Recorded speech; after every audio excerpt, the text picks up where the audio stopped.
Hi, and welcome to RevOps Unboxed, the podcast that dives into the world of revenue operations, brought to you by me, Sandy Robinson, in partnership with the Revenue Operations Alliance. Each episode, we'll be unboxing the best practices, strategies, and real stories of revenue operations practitioners to help you optimize revenue operations, grow, and scale your organization. On this week's episode, I sit down with Jose Almaraz Reséndez. He is the Senior Sales Operations Manager of Systems and Tools at LinkedIn. Jose tells us about his experience before LinkedIn, his 7 years at LinkedIn, and how he rolls out priorities and initiatives across his organization. Looking forward to this episode. Let's get started. All right. Hi, everyone. This is Sandy Robinson, your host of RevOps Unboxed. I'm here with Jose Almaraz Reséndez. He is the Sales Operations Senior Manager of Systems and Tools at LinkedIn. Welcome, Jose. Glad to have you here. Thank you, Sandy. Thank you for having me here. It's super awesome. I met you when we were in San Francisco at the Revenue Operations Summit. So glad I listened to you speak there, and I'm just so happy you joined me today. So when we get started here, I'd love to just ask you, tell me a little bit about yourself and your background, kind of what's going on at LinkedIn. We'd love to hear about it. Perfect. Yeah. So I'm at LinkedIn. I work in revenue operations, or more specifically in sales operations. I've been working at LinkedIn in different parts of sales operations for over 7 years. I started in Ireland, in our Dublin office, where it's our EMEA headquarters. And then I moved to the Bay Area in 2019. So I've had like a mix of experience in like different regions, and as well as kind of like a central role that I have now. Before LinkedIn, I spent 3 years in management consulting, and even back then, I was doing some kind of like sales effectiveness studies with banks in Latin America. Wow, that's quite a background, and what a journey at LinkedIn. 7 years. That's pretty awesome. You've really been there through a lot of the growth and explosion I think LinkedIn's had over the years. Was your earlier roles is that really helped you to kind of for a foundation as to the role that you have today at LinkedIn? Yeah, absolutely. So like in the time that I've been here, LinkedIn has tripled in size. And that means that when I started, everything was a bit more scrappy, right? Mm-hmm. So I would go like really deep into the operational details. And now as we've grown and like our needs have shifted, my role focuses much more on like enabling scale and efficiency. And that earlier experience of like really grinding to like all the operational processes have really helped me kind of like see what it's like in the bushes, so to speak, while you kind of like have like a bigger view of the forest. Definitely. I can imagine that. And I think people that are listening too can relate from, startup mentality to where you go, and an example of a company like this that has scaled and why sales operations and revenue operations is so critical to support that. I think there's definitely a lot of learnings there. What's your team like? Do you have, several people on your team, and, kind of how are you structured? Yeah, so right now I have like people like reporting to me, or reporting to my direct reports. I have a team of 16 people, and it's structured like half of the team. It's focused on kind of like being the voice of the user on how we run our operational processes, and like how we take like our spreadsheets and turn them into more enterprise level tools, whether that's not like third-party tools or like homegrown tools, right? We cover both. And then the other half of my team is like the technical delivery team, which is focused in actually building some of these enterprise level tools that allow for efficiency and scale. So yeah, well, one part of the team acts kind of like the product manager type of role and voice of the user, right? And the other builds these tools. And I work closely with our partners in engineering and product and other sales ops teams. Like a company the size of LinkedIn, we have literally hundreds of tools, right? And those are just tools that support our business organization. Like we have more than 150 tools supporting our business organization, right? So like my team can only cover so much of that, so I really have to like work very cross-functionally. Wow. Yeah. I mean, that's just quite a tech stack. And from an internal and external perspective, right? So you have the business operations a little bit kind of ingrained in there, which is helpful, I'm sure, to collaborate across departments. So I remember when you were speaking, you were talking a little bit about the collaboration and how really your team is, you have a team kind of within this larger team. So it's almost like you're definitely building, and you're able to create and able to have impactful items that maybe affect one silo of the business or another, or potentially across organizations. Maybe you can elaborate on that a little bit more. Yeah, absolutely. So like the role of my team, how I see it, is to either solve for processes that are breaking from other sales operations, acquisition operations, or customer success operations teams. So like really like the realm of running operations. Solve for their pain points, like processes that they're running in terms of like planning, forecasting, quota management, and so on. And also get ahead of what processes they're running right now that it's not necessarily a pain point for them, but as we continue to scale our tools, and more specifically our spreadsheets, are going to start breaking, right? So like really get ahead of that. And then we always start with like, when we want to build a new tool or want to change a process, like starting with what's the business outcome we're trying to achieve and how that maps to our priorities, right? So we start with that, with the end goal, and like linking it to business priorities and business outcomes. And then we look like, broadly speaking, at three things. Like one is by changing a process, right? Or by bringing a new tool, like what's the impact to our end users? And with that, we work a lot with other sales operations teams. We work with sales and other like go-to-market teams, right? All across the funnel.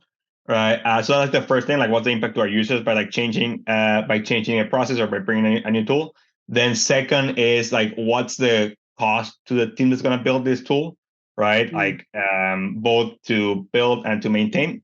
And then third is like, how does like bringing a new tool fit into our ecosystem, like both our business ecosystem as well as our tools ecosystem. So yeah, because of that, I have to like work cross-functionally from everyone from sales managers, sales directors, to our partners in engineering, product, and of course all other sales operations and acquisition operations teams.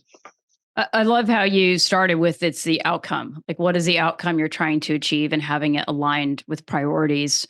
So do you have clear set priorities for your team, say for Q1? Here we are in January already. Do you have clear set priorities mapped out already, and what you are trying to focus on? Yes. So we run OKRs, right? So every quarter I sit down with my team and we review what's our OKR for the next quarter, right? And like every person in like my team presents, so that helps not only like drive alignment on the priorities, but also drive visibility of what each person in the team is doing, right? And we always try to link it like, how does this link to my boss's priority, right? And his boss's priorities and so on, all the way to like the company level, right? So one company priority that like my team like maps directly to that is like the ease of doing business at LinkedIn and with LinkedIn. Okay. Right. So at my team, that's kind of like the LinkedIn wide priority, and that's broken down like given the scope of my team, how can we help like make it easier for other teams to get their jobs done. I love it. That's so, and it's got to be really challenging to do in a large organization, but I think it's super critical the larger you get and the more that you scale, because you have to, it's easy to kind of have, one of these kids doing his own thing over here and somebody doing their own thing over here if you're not really tied together with the OKRs and priorities. But I really just, I liked your approach and what you said. And I think it's really super valuable to people just thinking about that alignment with your OKRs, your priorities, however you're focusing on that. But then the three things that you mentioned, the impact to the users, the cost to the team, and then how does it really fit into the ecosystem? Go ahead. I know, yeah, I just want to add like on the point around, I think what's very interesting about like the size that we're at LinkedIn is that if you look at like smaller companies, most of the tools that they use are third-party tools, right? And if you look at larger companies such as like Microsoft, Google, and so on, most of the tools that they use is like homegrown tools. What's challenging about LinkedIn and what's like exciting as well is that we're in between, we have the possibility to either buy it or build it, right? And like knowing what's the right answer, it's not always like straightforward. So a lot of the time spent like upfront is kind of like figuring out whether we want to buy a new tool or build it in house. Yeah, and at scale like that, it starts to become a significant amount of your budget and cost as you're really thinking about buying versus what is it going to take to build it. So definitely great point there. So what are the kind of things that you are working on in terms of your system support and initiatives here as you're moving into 2024? I'd love to hear a little bit more insight about that and what you're focusing on. Yeah, so we are focusing on like first continue improving our territory planning process.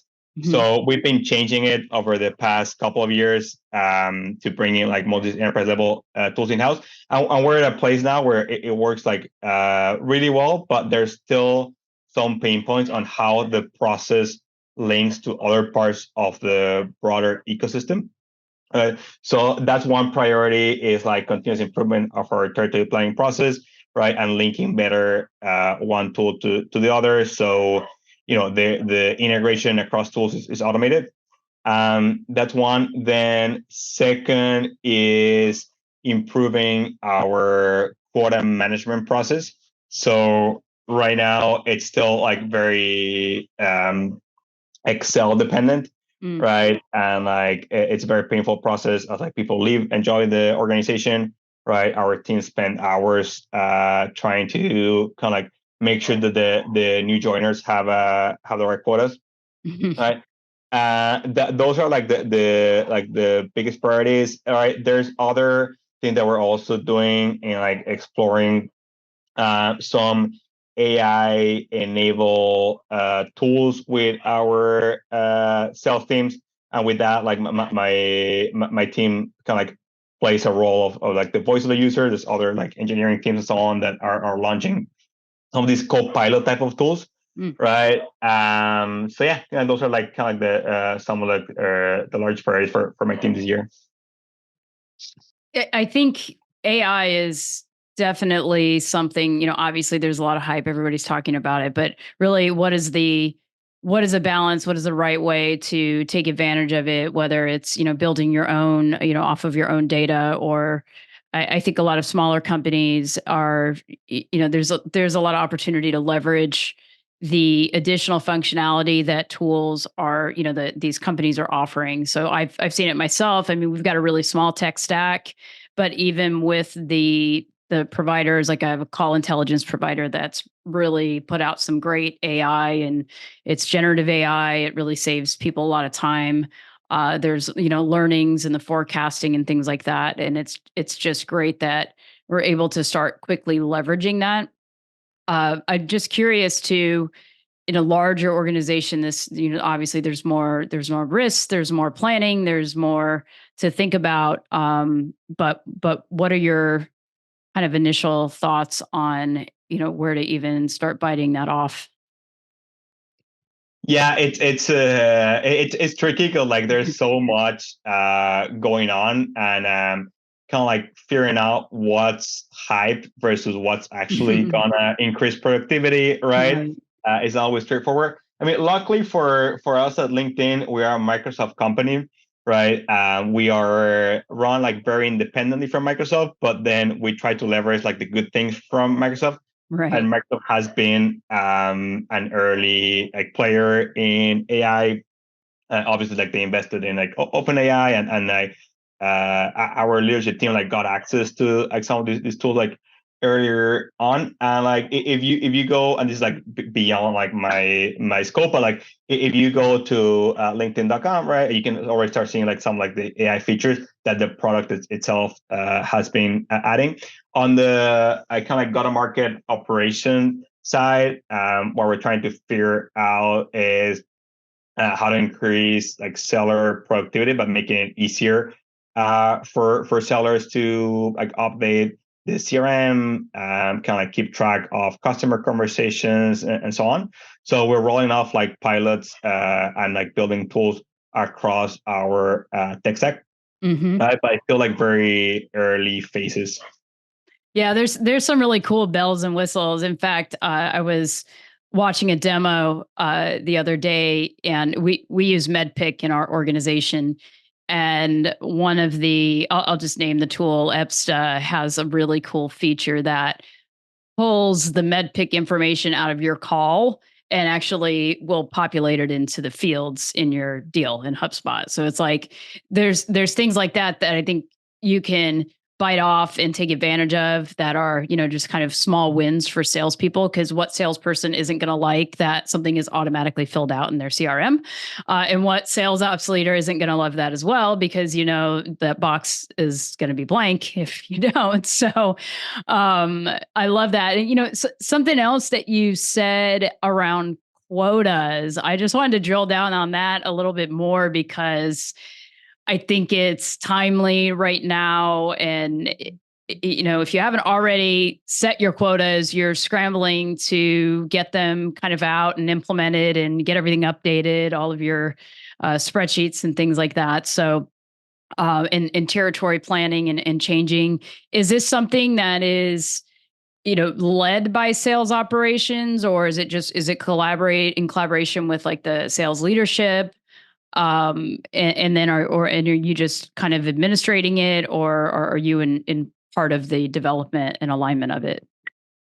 Yeah, it's led by sales operations in partnership with like sales leadership, obviously, as well with finance. So like how the process works is like there's a financial, like company level financial plan that is set by sales operations, finance, and then kind of like the ultimate decision maker on what the financial plan for the year is our sales leadership team. And then that gets cascaded like down to quotas, right? And like we kind of like divide the process in two. One is like quota setting, right, which is kind of like shipping quotas at the beginning of the year. We're in a fiscal year which runs like July to June, right? So right Okay. now for like the middle of the fiscal year, Gotcha. right? But yeah, that's kind of like the quota setting is like breaking down financial plan into individual quotas and shipping them on time. And then there's a monthly process, just like people leave and join the organization. And there's like ramp schedules for new joiners and all different types of adjustments. That's kind of like in-year quota management, right? And we're making changes to both, but right now I'm more focused on the latter, right? It doesn't sound like it's rocket science, and it's not, right? But it's just like given the size of the business that we're still running it in spreadsheets, right?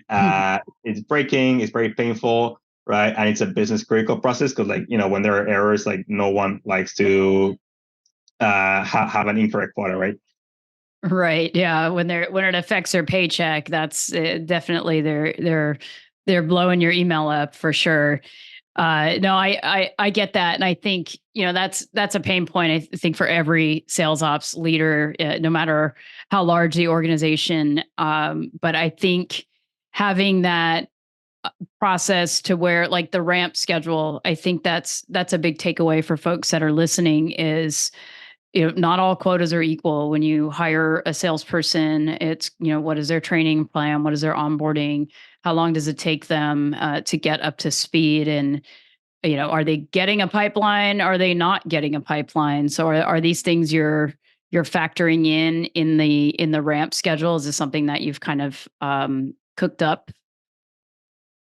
Yeah, that's correct. And it's also different for folks. For example, if you're already in a sales role in a different team and you're taking on a new book, right? You should ramp pretty quickly. But if you're a new joiner to the business, it's a different ramp schedule. So you need to figure out what we're selling and like get like more comfortable like selling like LinkedIn products, right? If you come from a sales development role and you're promoted into an account executive role, it's also a different schedule, right? So yeah, there's like lots of factors that go into it, right? And then there are other components that are at complexity to the quota management. So for example, if we want to incentivize different product lines, we need to break down quota into different components, right? We also like add buffers between sales reps and managers, right? And like the buffer depends on like what's the attrition rate in the team. It's going to be different by country, by like sub-region and so on. So there's all like these different components that again, like when you explain it, is not rocket science, but like there's just so many of them. There's layer after layer after layer. And when you're managing a big business, like that causes kind of the spreadsheets to break. Yeah. Yes, I would imagine so.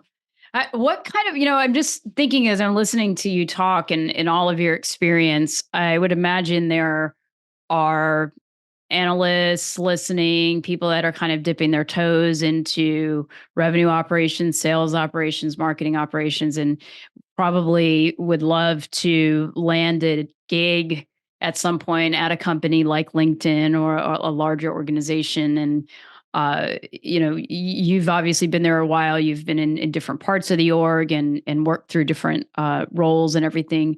What advice would you give to somebody who is looking to kind of go down that path into a company, like yours? Yeah, I would say like probably two things.